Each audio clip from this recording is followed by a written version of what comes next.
Hello दोस्तों, welcome to coaching वाला। I hope आप बहुत अच्छे होंगे। इस वीडियो में हम TGT PGT LT grade science physics chemistry का प्रैक्टिस सेट नंबर 7 करने वाले हैं। इसमें हमारा पहला क्वेश्चन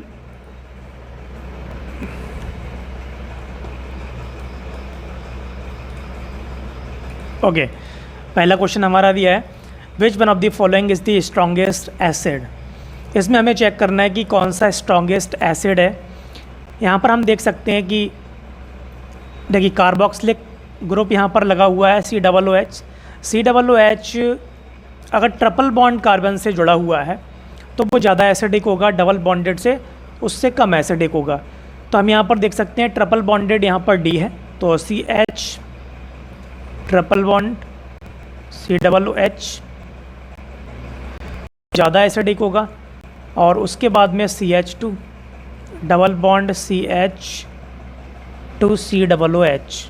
ओके, उसके बाद होगा आपका ये CH3 COOH, फिर होगा CH3 CH2 COOH। ओके, तो ये ऑर्डर होगा इसका। तो इसमें सबसे ज़्यादा स्ट्रॉन्ग होगा D ऑप्शन में दिया हुआ है। ओके, CH ट्रिपल बॉन्ड है इसमें, इस वजह से ये ज़्यादा एसिडिक होगा। ओके, अब यहाँ पर देखेंगे, यहाँ पर देखिए दिया हुआ है for the gas phase reaction. अब इस रिएक्शन के लिए बताना है कि C2H6 के साम्य सांद्रण में वृद्धि की जा सकती है। तो C2H6 के साम्य सांद्रण में वृद्धि कैसे की जा सकती है, इसको हम कैसे करेंगे। सबसे पहले हमें देखना है कि ये रिएक्शन है कौन सी। ठीक है, डेल्टा H नेगेटिव है। डेल्टा H जब नेगेटिव होता है तो इसका मतलब क्या है, ये डेल्टा H नेगेटिव है तो ये है आपका एक्सोथर्मिक। ठीक है, ये एक्सोथर्मिक रिएक्शन है। एक्सोथर्मिक ऊष्माक्षेपी तो रिएक्शन के बाद में ऊष्मा निकल रही है, ये हम कह सकते हैं। ठीक है, तो इसमें जब ऊष्मा निकल रही है, हीट यहाँ पर प्रोड्यूस हो रही है, तो इसमें हम क्या करेंगे कि टेम्परेचर को अगर हम इंक्रीज़ करते हैं तो ये रिएक्शन बैकवर्ड की तरफ जाएगी। ठीक है, बैकवर्ड मूव करेगी। लेकिन अगर हम डिक्रीज़ कर दें टेम्परेचर तो ये फॉरवर्ड जाएगी। ठीक है, तो ऑप्शन इसमें ए सही होगा। ठीक है, डिक्रीजिंग द टेम्परेचर, अगर हम टेम्परेचर को कम करेंगे तभी यहाँ पर C2H6 की जो कॉन्सेंट्रेशन है वो यहाँ पर बढ़ेगी। ओके, उसके सांद्रण में वृद्धि होगी। तो ऑप्शन ए इसमें बिल्कुल सही है। तीसरा क्वेश्चन देखते हैं, फॉर द रिएक्शन। ठीक है, रिएक्शन दी हुई है, correct relation among the following is. इसमें करेक्ट रिलेशन कौन सा होगा। तो यहाँ पर हम देख सकते हैं कि नीचे ऑप्शंस में देख करके हमें पता चल रहा है कि यहाँ पर रेट ऑफ रिएक्शंस दिया हुआ है। ठीक है, तो इस रिएक्शन के लिए रेट ऑफ रिएक्शन क्या होगा, जैसे हम NH3 के लिए लिखेंगे तो -1/4। ठीक है, नहीं, -1/4 dNH3 upon dt is equal to, oxygen के लिए देखेंगे तो -1/2 ये होगा O2 DO2 upon dt is equal to. ठीक है, जो प्रोडक्ट्स होते हैं उनके लिए लिखते हैं प्लस में, तो DNO2 NO है, नीचे dt इज इक्वल टू 1/6, ये भी प्लस में आएगा, H2O अपॉन dt। ओके, अब यहाँ पर हमें देखना है, देखिए फर्स्ट ऑप्शन में अगर हम देखें तो DO2 किसके इक्वल दिया है, 0.8 dNH3। अगर हम इन दोनों में रिलेशन देखें तो माइनस से माइनस कैंसिल हो जाएगा और 5 की मल्टीप्लाई इधर होगी, तो 4 से जब डिवाइड करेंगे 5 को, ठीक है, अगर हम O2 फाइंड करेंगे तो इस 5 की मल्टीप्लाई इधर हो जाएगी 1 में, तो 5/4 हो जाएगा। तो इसकी तो वैल्यू 1.25 आनी चाहिए। ठीक है, तो यहाँ पर फर्स्ट ऑप्शन गलत है। ओके, तो फर्स्ट ऑप्शन क्या है, गलत है। दूसरा ऑप्शन देखते हैं यहाँ पर NO DNO upon dt is equal to 1.25। तो DNO इसके लिए और O2 में रिलेशन देखेंगे तो ये 4 जो है, 4 की मल्टीप्लाई होगी इधर, 1 में होगी, तो 4/5 हो जाएगा। 5 से डिवाइड करेंगे, 5 8 से 40 हो जाएगा, तो 0.8 आना चाहिए यहाँ पर। यहाँ 0.8 आना चाहिए, लेकिन यहाँ क्या दिया हुआ है 1.25 दिया है, तो ये भी गलत है। ओके, अब सी वाला चेक कर लेते हैं। सी वाला चेक करेंगे तो DH2O के लिए अगर 6 की मल्टीप्लाई हम NH3 में करेंगे तो ये 6 जाएगा इधर। ओके, तो ये डिवाइड करेंगे तो 2 2 जा और 2 3 जा, तो ये 1.5 आ जाएगा। तो ऑप्शन ये सी वाला बिल्कुल सही है। आगे हमें चेक करने की ज़रूरत नहीं है जब सी यहाँ पर आ चुका है। ओके,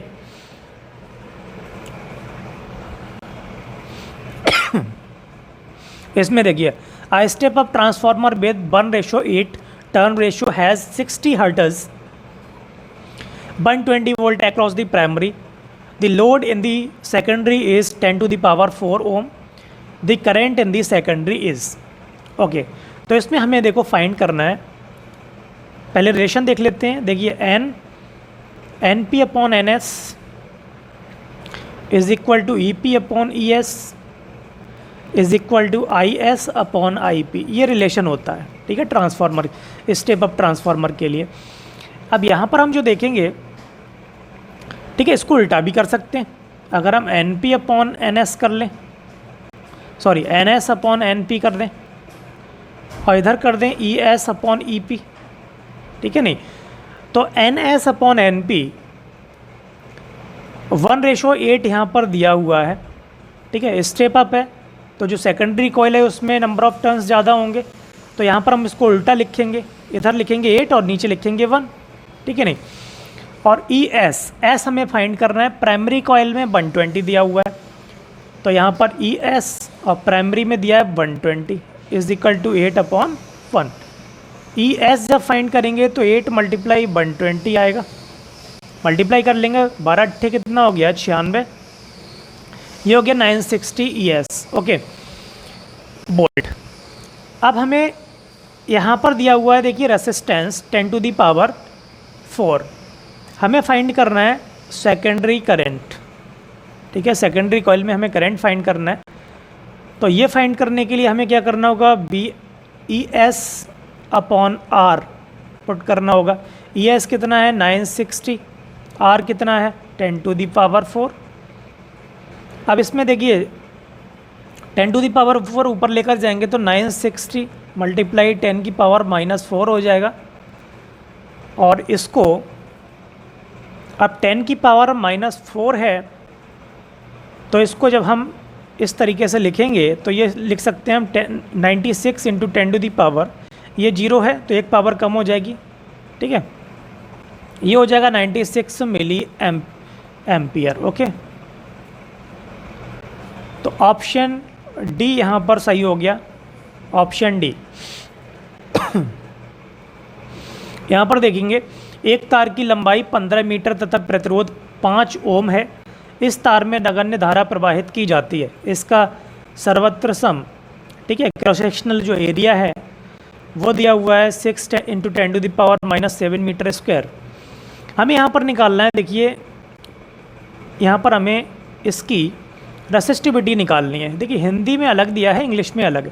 हिंदी में रेसिस्टिविटी जो होती है, इंग्लिश में देखिए रेसिस्टिविटी इसको रो के लिए कहते हैं, लेकिन हिंदी में कहीं पर आता है प्रतिरोध गुणांक, तो वहाँ पर प्रतिरोध ताप गुणांक वहाँ पर अल्फा भी आ जाता है, ठीक है, ऐसे लिखते हैं ना, RT = R0 1 + αT, तो ये अल्फ़ा भी आ जाता है। तो हिंदी का थोड़ा कन्फ्यूज़न रहता है, इंग्लिश में देखना ज़रूरी होता है, ठीक है।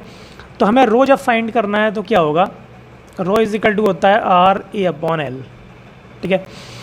अब R की वैल्यू कितनी दी हुई है, 5 दी हुई है, A कितना दिया है 6 × 10⁻⁻7 दिया है, L कितना दिया है 15 मीटर, ठीक है नहीं, तो 5 से डिवाइड कर दो, 5 दिया 15 और 3 दूनी 6, तो ये हो गया 2 × 10⁻⁻7, ठीक है। इसको लिखते हैं हम ओम मीटर में, ओम मीटर। ओके, तो ऑप्शन इसमें आपका बी सही है, 2 × 10⁻⁻7 ओम मीटर। यहाँ पर देखिए हमें इसमें ज्ञात करना है effective atomic number. Effective atomic number कैसे फाइंड करते हैं, देखिए यहाँ पर दिया है, देखिए निकिल, तो निकिल के लिए इफेक्टिव नंबर कैसे लिखेंगे, ये निकिल का एटॉमिक नंबर, तो एटॉमिक नंबर क्या होगा निकिल का 28 प्लस, इसमें देखिए नंबर ऑफ गेन इलेक्ट्रॉन और नंबर ऑफ लूज इलेक्ट्रॉन, हम यहाँ पर भी ये भी लिखेंगे। तो यहाँ पर देखिए गेन इलेक्ट्रॉन कितने हैं, तो ये हो जाएंगे, देखिए 4 लिगेंड्स हैं यहाँ पर, तो 4 × 2 तो 28 + 8 कितना हो गया, ये 36। ओके, तो ऑप्शन सी इसमें सही हो गया, 36। यदि प्रथम कोटि की अभिक्रिया का 75% पूर्ण होने में 32 मिनट समय लगता है, तो अभिक्रिया का 50% पूर्ण होने में लगा समय होगा। ऐसा रिएक्शन, ऐसा जब भी आ जाए क्वेश्चन, तो ये ध्यान रखना है 75% पूर्ण होने में जो समय लगता है वो 50% पूर्ण होने में लगे समय का 2 गुना होता है। ये अगर आप याद रखेंगे तो आसानी से हो जाएगा। तो 2 गुणा कर दें, ठीक है। टी हाफ 75 पूर्ण होने में कितना लग रहा है, 32, और हमें टी 50% वाला हमें निकालना है। तो टी 50% निकालने के लिए 32 को 2 से डिवाइड कर देंगे, तो यह आ जाएगा आपका 16 मिनट। ओके, अब ये कैसे आया, ये आप ऐसे निकालेंगे। टी इज इक्वल टू होता है 2.303 अपॉन के log A0 अपॉन ए, ठीक है, इससे निकालते हैं। ठीक है, जैसे चलो हम इसको T1 ले लेते हैं, ठीक है, T1 ले लेते हैं यहाँ पर। अभी जो A0 होगा नीचे 75% जब पूर्ण होगा तो कितना बचेगा, 25 बचेगा। तो यहाँ पर लिखेंगे 2.303 बटे के log, ऊपर हम लिख लेते हैं चलो इसको 100 और नीचे 25, तो 25 चौके 100 हो गया, ठीक है। 4 आ गया,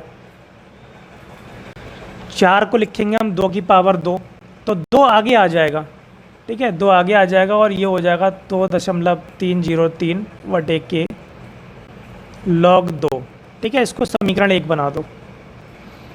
और T2 जब निकालेंगे तो यहाँ पर कितना आएगा, हमें 50% वाला लेना है। तो ऊपर 100 लिया है, इनिशियल कॉन्सेंट्रेशन 100 है, और जो फाइनल है 50% कंप्लीट होने के बाद 50 बचा, 50 से काट देंगे, 50 दूनी 100, तो ये आ गया देखिए log 2 T2। अगर हम T1 को T2 से भाग करेंगे तो T1 upon T2 is equal to कितना आएगा, 2 आएगा, ठीक है। ये कैंसिल हो जाएगा, ये ओके, ये इससे कैंसिल हो जाएगा, बचेगा कितना, 2। अब यहाँ से देखिए यही बनेगा आगे, ये जो हमने यहाँ पर लिखा है इसको आप याद कर लो अच्छे से, ठीक है। तो कौन सा ऑप्शन हो गया इसमें, ऑप्शन बी हो गया है, ठीक है। आगे चलते हैं। यहाँ पर देखिए समीकरण दिया हुआ है E बराबर E0 minus RT upon NF log A उत्पाद बटे A अभिकारक, A product upon A reactant समीकरण कहलाता है, ठीक है। ये तो हमें साफ साफ दिख रहा है, नर्स्ट इक्वेशन है ये, तो ऑप्शन ए इसमें बिल्कुल सही होगा, नर्स्ट EMF समीकरण।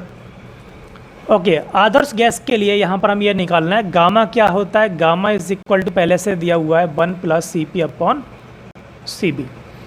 देखिए CP माइनस CB क्या होता है, CP minus CB is equal to होता है R।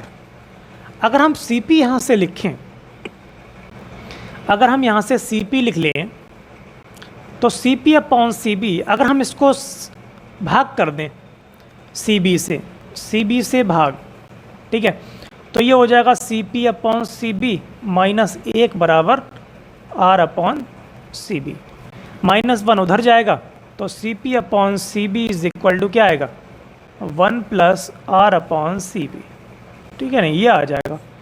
तो देखिए यही वाला तो है, ये गामा होता है, तो गामा इज इक्वल टू क्या आ गया, CP upon CB is equal to 1 + R upon CB, तो 1 + R upon CB option B इसमें सही हो गया। ओके, इसमें देखना है हमें the species which has pyramidal shape. Pyramidal shape देखिए कब बनती है, अगर हम पहला देखें, देखिए PCl3, तो PCl3 के लिए हम Z का मान निकालेंगे तो कैसे निकलेगा, 1/2। P का बैलेंस इलेक्ट्रॉन, P में कितने होते हैं, P में बैलेंस इलेक्ट्रॉन होते हैं 5। Cl3 कितने मोनोवैलेंट हैं, 3 हैं, ठीक है। 8 आ जाएगा, 2 से भाग करेंगे 4 आएगा, ठीक है, नहीं कितना आएगा, 4 आएगा। अब 4 आ गया तो ये लोन पेयर और बॉन्ड पेयर दोनों का योग आया है। लोन पेयर निकालने के लिए जो मोनोवैलेंट हैं या फिर जितने भी सिग्मा बॉन्ड बन रहे हैं वो माइनस कर देंगे। 3 सिग्मा बॉन्ड बन रहे हैं तो 3 माइनस करेंगे इसमें से, 4 में से, तो 1 बचेगा। तो लोन पेयर कितना है? 1 है। तो इसका जो HBD बनता है हाइब्रिडाइजेशन, वो sp3 होता है। और sp3 में कुछ इस तरीके से बनेगा,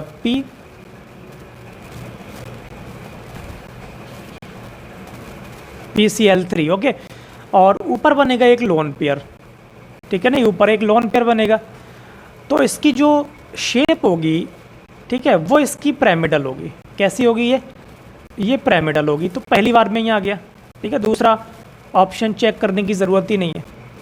ये कैसा है? पिरामिड है, पिरामिड शेप में, ठीक है। अगर हम बाकी का चेक करते हैं, चलिए हम SO3 का और चेक कर लेते हैं। SO3 का अगर हम चेक करेंगे तो Z की वैल्यू कितनी होगी? Z की वैल्यू होगी 1/2। यहाँ पर वैलेंस इलेक्ट्रॉन S के लिए सेंट्रल एटम, तो 6 मोनोवैलेंट है नहीं तो 0। 6 को 2 से डिवाइड करेंगे तो 3 आएगा। यहाँ पर बनना LP प्लस BP कितना आ गया? 3। अब 3 इसमें सिग्मा बॉन्ड होंगे, 3 के 3 माइनस कर देंगे तो LP यहाँ पर क्या आ गया? 0। लोन पेयर 0 हो गया।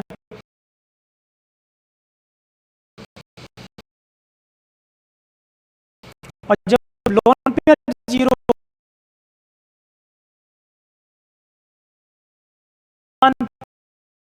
प्रतिरोध वाले श्रेणी क्रम में जोड़े गए तथा फिर समांतर क्रम में जोड़े गए।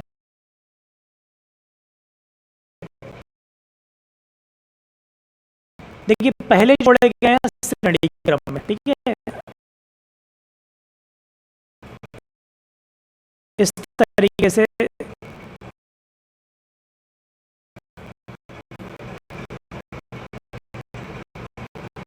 श्रेणी क्रम में जोड़े गए हैं, ठीक है। मान लिया यहाँ पर क्या चलें जितने होते हैं नहीं, तो ये इतना, ठीक है, संख्या आएगी, ठीक है। इसमें डालेंगे समान,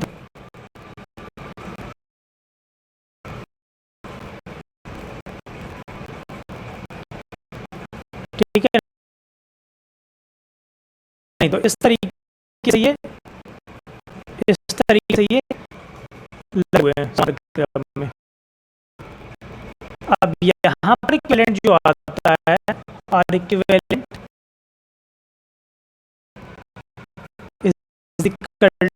ये आएगा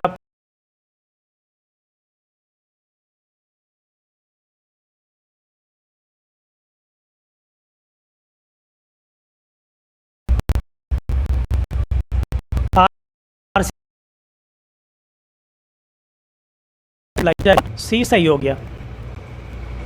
यहाँ पर देखेंगे लंबाई L के सीधे तार में धारा I प्रवाहित हो रही है। तार के समानांतर स्थिर चुंबकीय क्षेत्र V लगाने पर तार पर कितना बल लगेगा? अब तार पर कितना बल लगेगा, सबसे पहले तो ये देखिए कि तार के समानांतर स्थिर चुंबकीय क्षेत्र लगा है, ठीक है।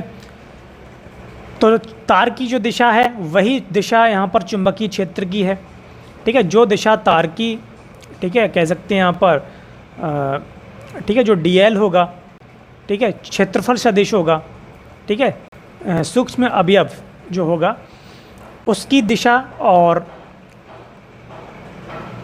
चुंबकीय क्षेत्र की दिशा एक ही है।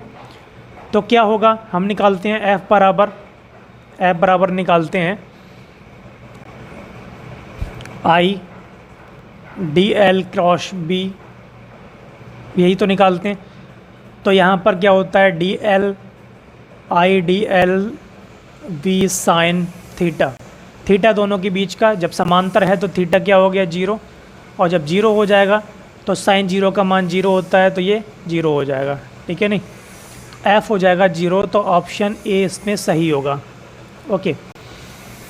यहाँ पर देखेंगे ऑक्सीजन अणु O2 अनुचुंबकीय है, इसकी व्याख्या निम्नलिखित किस आधार पर की जा सकती है।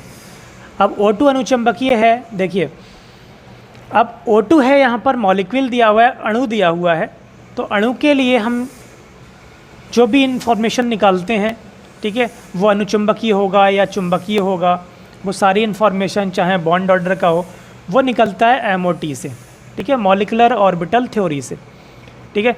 तो मॉलिकुलर ऑर्बिटल थ्योरी, अणु कक्षक सिद्धांत, ऑप्शन सी इसमें सही होगा। अगर हम O2 के लिए देखिए कन्फिग्रेशन बनाएंगे तो क्या बनाएंगे, O2 में कितने इलेक्ट्रॉन होंगे, 16 होंगे टोटल, ठीक है। इसको ऐसे बना सकते हैं sigma 1s2, sigma anti bonding 1s2, उसके बाद में क्या आएगा सिग्मा 2s2, ठीक है, नहीं फिर एंटी बॉन्डिंग 2s2, उसके बाद में आएगा पाई 2pz2, पाई 2px, पाई 2py, ठीक है, इनमें भी दो दो, ठीक है ना। ये कितना हो गया, ये हो गया आपका टोटल 8 और 2 10, 10 और 4 14। इसके बाद में एक और आएगा पाई एंटी बॉन्डिंग वाला, ठीक है, पाई 2pz2, ये हो गए 16 टोटल। अब इसमें 16 हो गए टोटल, तो यहाँ पर आप देख सकते हैं कि अभी भी जो p ऑर्बिटल है, ठीक है, एंटी बॉन्डिंग वाला, वो अभी तक खाली है, ठीक है, वो पेयर्ड नहीं है, अनपेयर्ड है, ठीक है। यहाँ पर लिखेंगे हम 2px और पाई 2py, ठीक है, ये वाला अनपेयर्ड है, यहाँ पर कोई इलेक्ट्रॉन नहीं दिया है, तो ये अनपेयर्ड रह गया। तो जब अनपेयर्ड होता है तो उसको हम कहते हैं पैरामैग्नेटिक अनुचुंबकीय। ओके, कैसा होगा, पैरामैग्नेटिक होगा। अगर यही पेयर्ड होता, सारे के सारे ऑर्बिटल्स फील्ड होते, तो ये होता है फिर डायमैग्नेटिक, ठीक है, तब ये डायमैग्नेटिक होता। तो ऑप्शन सी इसमें बिल्कुल सही है। आगे चलते हैं। एक कुंडली में 3 × 10⁻³ सेकंड में धारा जब 8 एम्पियर से परिवर्तित होकर 2 एम्पियर हो जाती है तो कुंडली में प्रेरित विद्युत वाहक बल 2 वोल्ट है, कुंडली का स्वप्रेरकत्व है, ठीक है। हमें सेल्फ इंडक्टेंस फाइंड करना है। तो देखिए ये क्या होता है, E = होता है -L dI/dt, ठीक है। हमें क्या फाइंड करना है, L फाइंड करना है।